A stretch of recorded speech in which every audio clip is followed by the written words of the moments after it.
Hello, and welcome to a parent's guide for Roblox, Fortnite, and online gaming. This is Sara Flack, the Education Coordinator here at the Child Advocacy Center of the Finger Lakes. Today we'll be talking a lot about online gaming and how to keep our youth and children safe while participating in online gaming, with a small focus on Roblox and Fortnite. So just to start with, what is Roblox? Roblox is an online gaming platform that's available on Xbox One, personal computers, iOS, Android, and Kindle Fire devices. Up in the right-hand corner, you can see the little black and silver icon. That would be the icon on the devices to indicate Roblox, specifically on your cellular devices. Roblox Studio allows users to create their own games to post for others. And there are millions of games available on Roblox, all of which are created by a variety of users. So it's not just one game, it's a platform that allows you to create and have others play the games that you create. There are some safety settings that we want to be aware of. So you're going to want to look at turning off social features. Social features include who can message you, who can chat with you in the app, and who can chat with you in a game. Many times what we're seeing is that our young people are chatting with complete strangers, which obviously poses some serious concerns for us as their parents and caretakers. The other thing you want to look at is an age bracket restriction. This would be able to be turned on, and then your child would not have access to specific games if they're rated higher. The problem with Roblox is that because they are all created by other users, they tend not to have ratings or age restrictions. However, what you're looking at for that is you're going to go into your account settings. Here you can see some basic account information where it shows the username and password. You can also link a parent's email address to get notifications of use of Roblox that your child is participating in. It is somewhat important to enter their correct birthday on Roblox, or a birthday that's close to their age. This way they can be restricted based on their age and birthday. In the bottom right-hand corner of my right-hand picture, you see this More button. Again, like in some of my other tutorials, when you're looking in settings, a lot of times you're going to be looking through these 3 dots or 3 horizontal lines. That'll get you to your settings and other additional options. So when you're in the security setting, um, just to make sure everybody's on the same page, this picture on the right is on a cell phone and the one on the left is a computer, just to show the difference of what they're looking like. But if you're going to your security or your settings, you can also set up an account PIN, which is a number to access the settings and your account restrictions.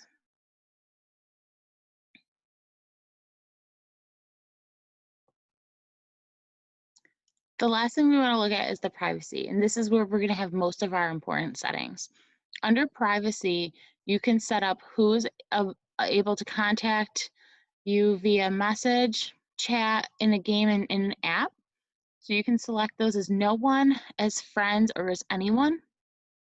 And then your other settings, who can invite you to certain servers, who can join you in a game, and who can see your inventory.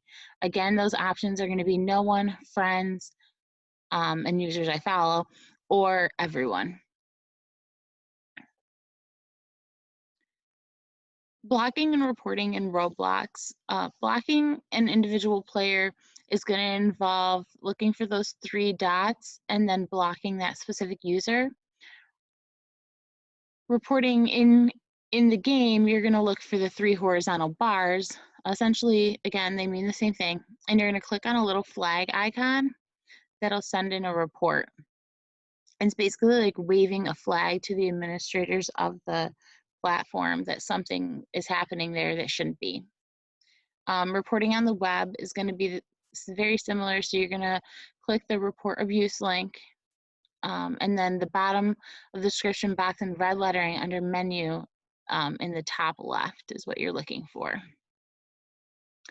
What we've been seeing recently with Roblox is a lot of people creating inappropriate content. Roblox has an ESRB rating of 7 plus, and we'll talk more about the ESRB ratings later on and what that means. But 7 plus means it's for children and youth, and overall has been rated very safe. However, there's been some negative publicity with Roblox recently where users were creating content that included inappropriate language, inappropriate attire, and inappropriate sexual acts of the avatars. So those would all be things that you would want to flag or report if you see them. And again, just talk to your child and let them know that even if they're not sure how to report, to come to you and that you two can figure it out together. The other really popular game right now for online gaming among youth is Fortnite. So what is Fortnite? Fortnite is an online shooter game of survival, and there are several modes. Popular mode for Fortnite tends to be Battle Royale. With Battle Royale, we have up to 100 users who are all logging into one system, and they are essentially fighting to the death. Each player has one life only, and when they are eliminated, they have to wait for a new round to start. Battle Royale can also be similar to like a Hunger Games style where all of these players are being dropped into an island, and during the course of the game, the usable space of the island shrinks, drawing players towards a central location in order to force them to fight and speed up the process of the game. Other modes in Fortnite include Save the Planet, and in this game, they sometimes are in teams and they're protecting a specific area against invaders or monsters. The games typically last about 20 minutes, and there are over 125 million players worldwide.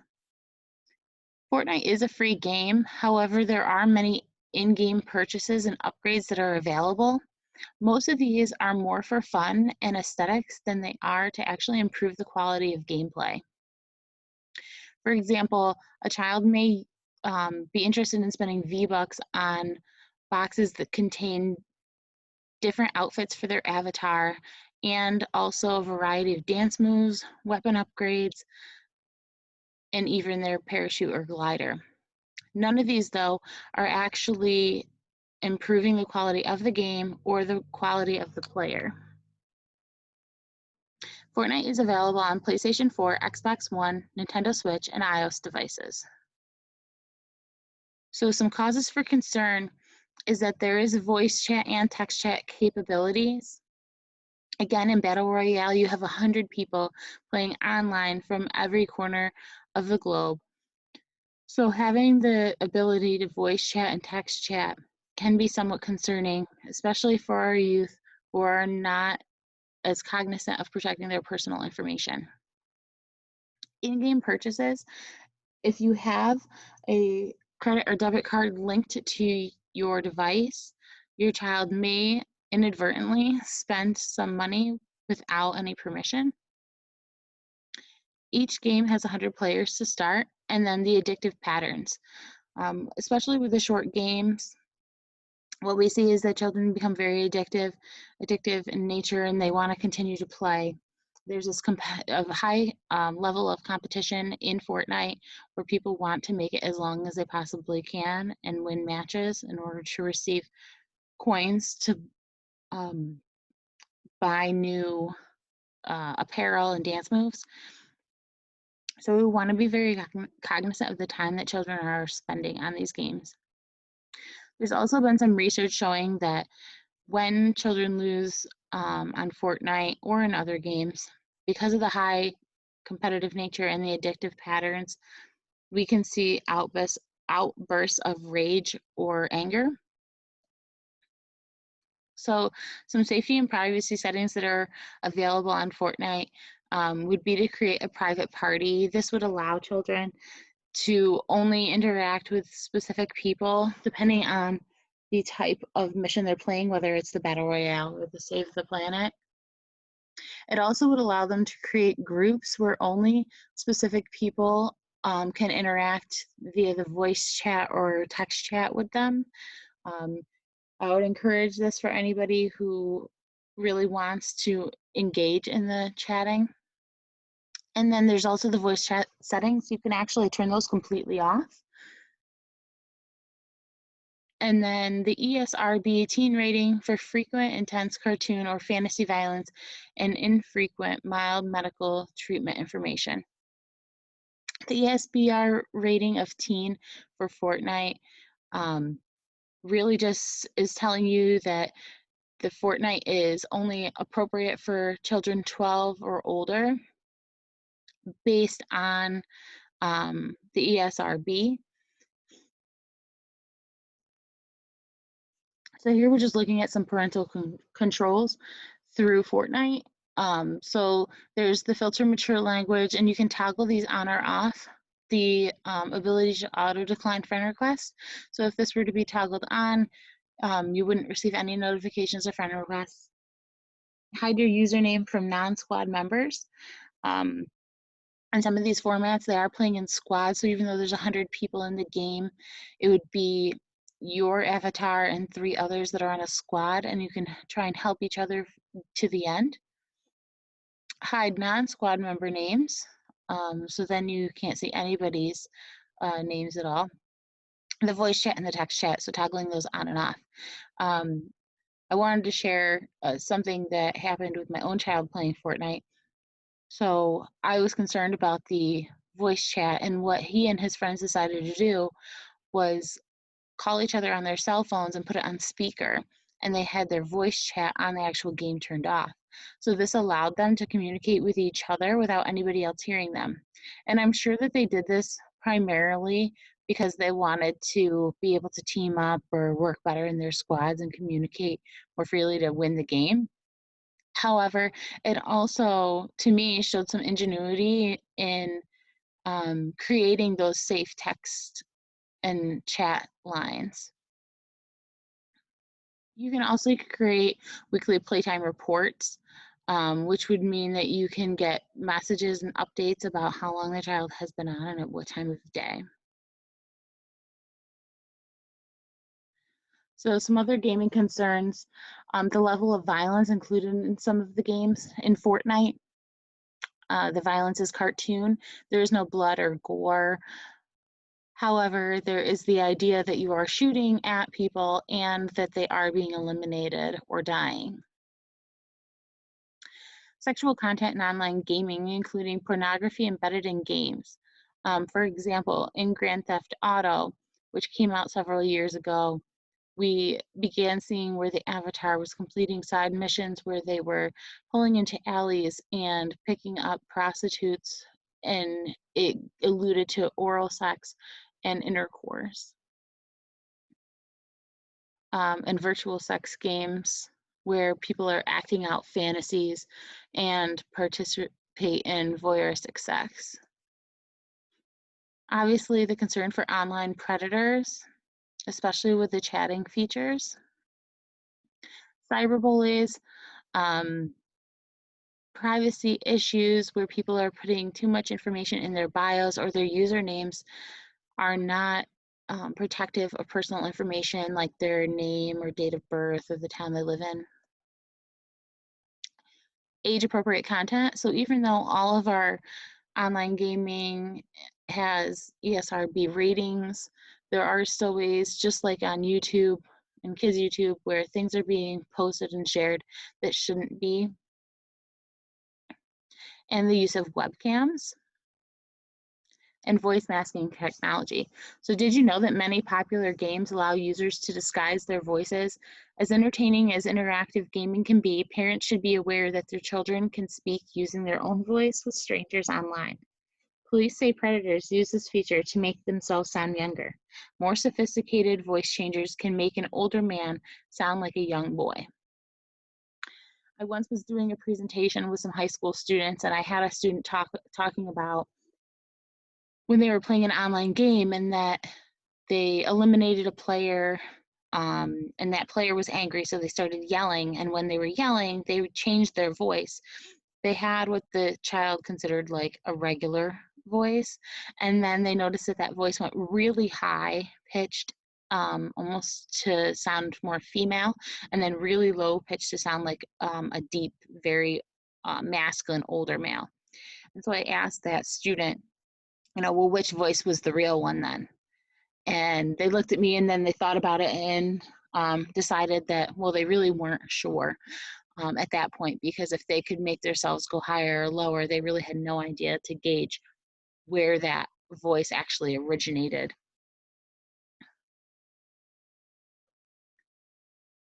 So just some advice for parents. So use parental controls on all gaming devices. There are specific controls for each game as well as for the actual device itself. You want to review games and ratings before buying. On the next slide, I'm going to show some examples and talk about the ESRB rating. You want to disallow webcam use while gaming. Most computers nowadays and many other devices like your tablets and your phones all have those front-facing cameras, which means that the webcam, if it's on, allows others to see your child playing the game and what their home is like, whether they're being supervised or not. Best practice is to turn those webcams off, and in many cases to cover the actual camera if you're able to. Put a sticky note or a sticker over top of it. So even if somebody digitally were to hack the device and turn on the webcam without their knowledge, they would be protected. Set some time limits for your child, whether that's how early in the morning and how late at night they can play on their gaming, or if it's the amount of hours they can play in a day. Set some clear limits and be sure to enforce those. Know who your child is playing with and have devices in common areas of your home. Having devices in the common areas like a living room or family room allows you to be able to better monitor what they're using, how they're using it, and who they're interacting with. Avoid having your child play their games or devices in secluded areas like their bedrooms or with headphones on, which limit your ability to know what is being talked about. Talk to your child about coming to you if anyone bullies them, ask them for inappropriate pictures, or makes them feel uncomfortable. And then just a safety tip, check the rating posted by games and apps before you download or buy the game to make sure that it's age appropriate. And you can visit the Entertainment Software Rating Board's Tool for Parents page found at www.esrb.org for help with parental controls for your device. There are some additional tutorials as well as full parental control guides for each device, whether that's your PlayStation, your Xbox, your Nintendo Switch, your PC, or your Android and iOS. And just to finish up, I wanted to show some ESRB ratings, what this actually looks like and what I'm talking about. So on your games, you're going to always see this rating system in the bottom corner of the game and as well on the back. So the big one on the bottom corner in the front just kind of lets you know the actual age rating, where on the back it gives you more information as to why it's rated that way. So an E rating is for everyone, meaning that that's your lowest rating and they feel that it's appropriate for all children and families. Then you have your E10, which is an everyone 10 and over. That would almost be like, so both of those would kind of be like a PG rating on a movie. You have your teen, which is more like a PG-13 type rating. Your mature 17 plus, and then which is more like an R, and then your adult only 18 plus, so an R or an X, depending on why it's rated that high. So as you can see in that right-hand picture, we have Super Mario Smash Brothers. Mario usually tends to, any Mario games usually tend to be like an E or an E10. We have a Dynasty game, which is a T for teen and adolescents, and then Call of Duty, which is a mature 17 plus. However, many kids much younger than that tend to be playing these games. Fortnite over here, also rated T for teen, and that's due to the mild fantasy violence, mild language, and suggestive themes. And that's what you'll see on the back. So you'll again have your T rating, and then you'll have a description box as to why it might be rated higher than an E. Some other things, so content descriptor examples, language, suggestive themes, violence, and then interactive elements will also be listed. So if there's in-game purchases, users interact, location share, or unrestricted internet.